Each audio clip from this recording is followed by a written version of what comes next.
Hello and welcome to AGX Media. Today we're taking a look at the best practices for loading AGX wallets. Joining me to explain these best practices is the CEO of Blockchain Foundry, Dan Waslick.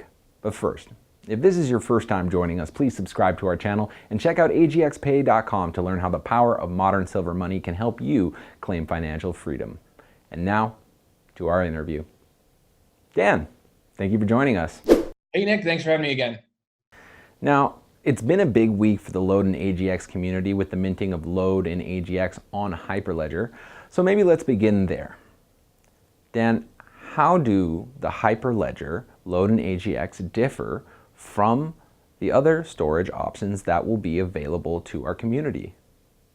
So the biggest difference between HyperLedger, Load in AGX, and AGX that's available on different platforms such as Syscoin is that the Load organization really helps to ensure that your AGX and Load on HyperLedger are secure. And there's a trade-off there, right? You are trusting the organization with some of that security in the case of Load and AGX on HyperLedger. Whereas if you move it to a public blockchain such as Syscoin, you yourself are then in control of those funds. And it's really up to you to make sure that those funds are secured.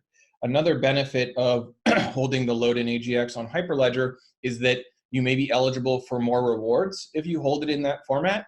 And so it really depends on what your goals are within the ecosystem as to where the best place for you to hold tokens is. Now, Dan, Load will be giving Load in AGX holders the possibility of transferring their AGX assets from the HyperLedger to the Syscoin blockchain for transactability, opening up many spending opportunities. But this also means that holders are now solely responsible and liable for their tokens. So let's give them some best practices and recommendations for their paper wallet. Yeah, so with a paper wallet, I think that what you really want to make sure you do, since they're typically used to store large amounts of tokens, is you really want to make sure that you have it backed up and secured. And so what that means is printing it out, getting it laminated, likely putting it in a safe or a safety deposit box so that, should the building it's enclosed in catch fire or something like that, it doesn't become lost, because you really want to make sure that you always have access to that, because if for some reason the paper wallet is destroyed in a fire, by water, etc., you'll lose access to your funds. And there's nothing that the Load organization can do at that point to help you, because if you've chosen to move them to the Syscoin blockchain, you yourself are controlling them, and it's really up to you to secure them. So definitely print that out, laminate it, put it somewhere safe like a safe or a safety deposit box, and then you'll be good to go. Now, in our past update, you mentioned that the desktop wallet is best for power users. What are these best practices that you would recommend for those who would choose to store their AGXS in the desktop wallet? So when you're trying to protect your assets in the desktop wallet, there are a few steps you can take. Probably the first and biggest one is encrypting your wallet with a password. Once you have it encrypted with a password, you can actually back it up. You'll get a wallet.dat file that you can put in different services. The wallet.dat file itself is not going to give users access to your funds if they get to it, because it'll be encrypted.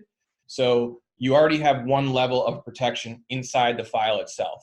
What I tell people to do is take that file and put it on a secure storage system, either on a USB drive with a password, or encrypted in Google Cloud with a password. Make sure that if you're putting it on a cloud service, that your cloud service is using 2FA that is not tied to your cell phone. So that means not an SMS 2FA. It has to be Google Authenticator QR code based 2FA. Otherwise, there's a high risk of being hacked. So again, you want to encrypt your desktop wallet with a password, back up the actual wallet file to a USB drive or a strongly secured cloud service with 2FA that does not use SMS. And then this way, if anything happens in the future with the computer that you're using the wallet on, it gets compromised, you lose it, fire happens, the computer's damaged, you'll be fine, because you'll always have access to either that USB drive, or if you choose to put it on a cloud service, you have access to that cloud service and can recover the funds from there. Well, last but certainly not least, the mobile wallet. This is a fantastic wallet on many levels, giving users the ability to spend and send with friends and pay for products or services on AGX markets, with many more features coming soon. What are the risks and best practices for Load and AGX holders that choose to go with the AGX Pay mobile app? Yep, great question. The mobile wallet's a little bit different than the desktop wallet in that it operates off of a recovery phrase rather than a file being the sort of backup of your funds. So in the context of the mobile wallet, really the best practice is to make sure that you have written down that 12-word recovery phrase. Make sure that wherever you've written that down, it's super secured. You want to put it same sort of procedures that I was mentioning with the desktop wallet, right? You want to maybe put it in a text file on a USB drive. Think about encrypting that text file with a strong password and then putting the encrypted file on the USB drive or up in a cloud service. Another approach is using the same process that we described for the paper wallet. You could write it down on some paper, laminate that piece of paper, put it in a safe or a safety deposit box. That's one way to do it.